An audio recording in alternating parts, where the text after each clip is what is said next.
आज की सच्ची घटना झारखंड के धनबाद से। दोस्तों अभिवादन स्वीकार करिए अपने दोस्त अभिषेक का।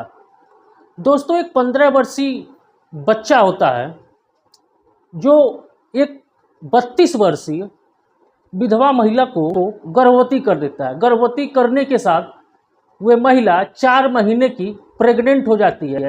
तब उसे पता चलता है कि वह गर्भवती हो गई है। दोस्तों आइए इस सच्ची घटना को जानने के लिए कृपया वीडियो में अंत तक बने रहें। दोस्तों आगे बढ़ने से पहले आपसे एक छोटा सा और अनुरोध, अगर हमारी इस वीडियो को आप YouTube पर देख रहे हैं तो कृपया वीडियो को लाइक करें, चैनल को सब्सक्राइब करें और हम आपके लिए इसी तरह से सच्ची घटनाओं पर आधारित वीडियो बना करके लाते रहेंगे। दोस्तों झारखंड में एक जगह है जिसका नाम धनबाद होता है। धनबाद की रहने वाली 32 वर्षीय महिला जिसका नाम अनीता होता है। अनीता की नई नई शादी हुई रहती है और अनीता का जो पति था वे काफ़ी मेहनतकश व्यक्ति था, वे इलेक्ट्रीशियन था, वे उस एरिया में काफ़ी प्रसिद्ध था और छोटी से छोटी और बड़ी से बड़ी कोई भी इलेक्ट्रॉनिक सामान या कहीं भी किसी के भी घर की वायरिंग खराब होती थी तो अनीता के पति जिसका नाम सुधीर था उसको ही लोग बुलाते थे। दोस्तों अनीता और सुधीर की जिंदगी काफ़ी अच्छे से गुजर रही थी। अनीता की सास यानी सुधीर की माँ और बाप, सुधीर जब छोटा था तभी उसके माँ बाप की मौत हो चुकी होती है। उसके बाद दोस्तों ये पति पत्नी की जिंदगी काफ़ी अच्छे से गुजरती है। शादी के 4 साल बीत जाने के भी बाद सुधीर और अनीता को कोई भी बच्चा नहीं पैदा होता है।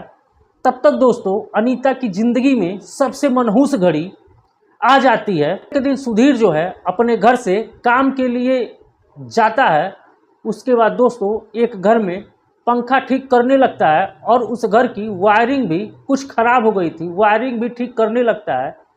ठीक करने के बाद दोस्तों जैसे ही वे पंखे को बिजली में लगा करके और जैसे ही पंखे को ऑन करता है वैसे ही वह बिजली की चपेट में आ जाता है और बिजली के चपेट में आने के कारण वे वहीं पर तड़प करके उसकी मौत हो जाए। उसकी मौत होने के बाद पुलिस को सूचना दिया जाता है और पुलिस मौके वारदात पर पहुंचती है और पुलिस जो है शव को पोस्टमार्टम के लिए भेज देती है। पोस्टमार्टम होने के बाद शव जो है अनीता को सौंप दिया जाता है और अगल बगल पड़ोसियों के सहयोग से सिर का अंतिम संस्कार कर दिया जाता है। यानी मायके के जो लोग होते हैं वे अनीता की हर ज़रूरत पूरा करते थे, हर ज़रूरी सामान ला करके देते थे, रुपया पैसा देते थे ताकि अनीता की ज़िंदगी काफ़ी अच्छे से गुजर जाए।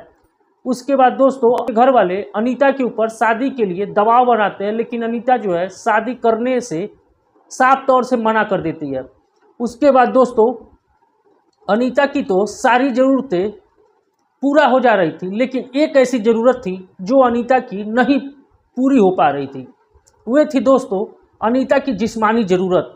अनीता की ज़िंदगी तो किसी तरह से कट रही थी, अनीता की दिन तो कट जा रहे थे, लेकिन रात जो है अनीता की नहीं कट रही थी, क्योंकि वे जो है अगल बगल अपनी हवस को पूरा करने के लिए घर के पड़ोस में रहने वाला 15 वर्षीय शिवम, जो कि देखने में काफ़ी खूबसूरत था, अनीता ने उसे एक दिन बुलाया और उसे जो है बाज़ार से सामान लाने के लिए पैसे दिए और कहा कि जाओ बाज़ार से मेरे लिए सामान लेके आओ।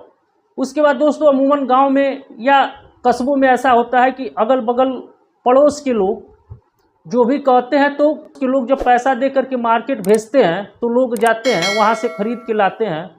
उसके बाद दोस्तों क्या था, अनीता जो है धीरे धीरे शिवम को अपनी जाल में फंसाना चालू करती है और एक दिन शिवम को बुलाती है और अनीता जो है जानबूझ करके नहाने के लिए चली जाती है और शिवम जो है उसी दौरान घर में आ जाता है और अनीता को नंगा देख करके उसके ओर आकर्षित हो जाता है। उसके बाद धीरे धीरे दोनों में बातचीत चालू होती है। उसके बाद दोस्तों शिवम जो है एक दिन अनीता के साथ शारीरिक संबंध बना लेता है और जैसे ही अनीता के साथ शिवम ने शारीरिक संबंध बनाया उसके बाद दोस्तों क्या था, जब भी अनीता को मन करता था या शिवम को मन करता था, दोनों एक दूसरे से शारीरिक संबंध बनाना चालू कर देते हैं। उसके बाद दोस्तों एक दिन अनीता को उल्टी आने लगी, तो अनीता ने जा कर के अपना चेकअप कराया तो पता चला कि अनीता 4 महीने की गर्भवती हो चुकी होती है। उसके बाद दोस्तों अनीता जो है एबॉर्शन करवाना चाहती थी, लेकिन बच्चा काफ़ी दिनों के हो जाने के कारण डॉक्टर ने एबॉर्शन करने से मना कर दिया। उसके बाद दोस्तों अनीता जो है 15 वर्षीय मासूम भोले भाले शिवम के ऊपर शादी करने के लिए दबाव बनाना शुरू कर देती है और कहती है कि ये बच्चा जो है तुम्हारा है, इस नाते तुम मेरे साथ शादी करो। शादी करने से मना कर देता है और जो है अनीता के घर आना जाना भी बंद कर देता है। उसके बाद अनीता जो है शिवम को ब्लैकमेल करती है और कहती है कि अगर तुम शादी नहीं करोगे तो मैं जो है अगल बगल हल्ला करूंगी। और शिवम जो है उसके घर आना जाना जब बंद कर देता है तो अनीता एक दिन जो है पूरे मोहल्ले में लगती है हल्ला करने कि शिवम ने मुझे गर्भवती कर दिया, शिवम ने मेरे साथ बलात्कार किया और शिवम ने मुझे गर्भवती कर दिया और मैं शिवम के बच्चे की माँ बनने वाली हूँ। और अगल बगल के लोगों को जैसे ही पता चला, सभी लोग शिवम के पिताजी उस इलाके के सबसे दबंग व्यक्ति थे, उनसे सभी लोग डरते थे। उसके बाद दोस्तों अनीता ने थक हार के पुलिस में शिवम के खिलाफ कंप्लेन कर दिया और जो है अनीता काफ़ी अच्छे से पुलिस में पैरवी करने लगी। उसके बाद दोस्तों पुलिस वाले नाबालिग होने के कारण शिवम को और अनीता को, दोनों लोगों को जज साहब के सामने पेश कर देते हैं। उसके बाद दोस्तों जज साहब मामले की पूरी सुनवाई करते हैं। पूरी सुनवाई करने के बाद जज साहब जो है अनीता को जेल भेज देते हैं।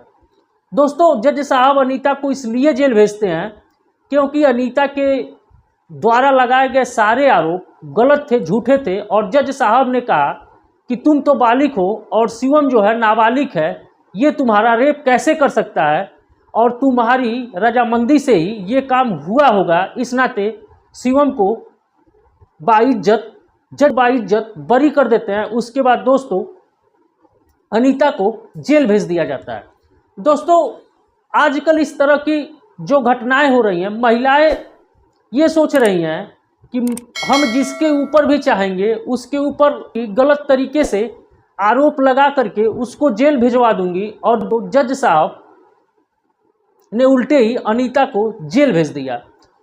दोस्तों ये सच्ची कहानी आपको कैसी लगी कृपया कमेंट कर ज़रूर बताएं। अगर वीडियो आप लोग यहाँ तक देखे हैं तो आपसे एक छोटा सा और अनुरोध है, कृपया वीडियो को लाइक करें, चैनल को सब्सक्राइब करें, साथ साथ कमेंट कर ये ज़रूर हमें बताएं कि आप वीडियो कहाँ से देख रहे हैं, ताकि अगले एपिसोड में हम आपका नाम इस वीडियो में शामिल कर सकें।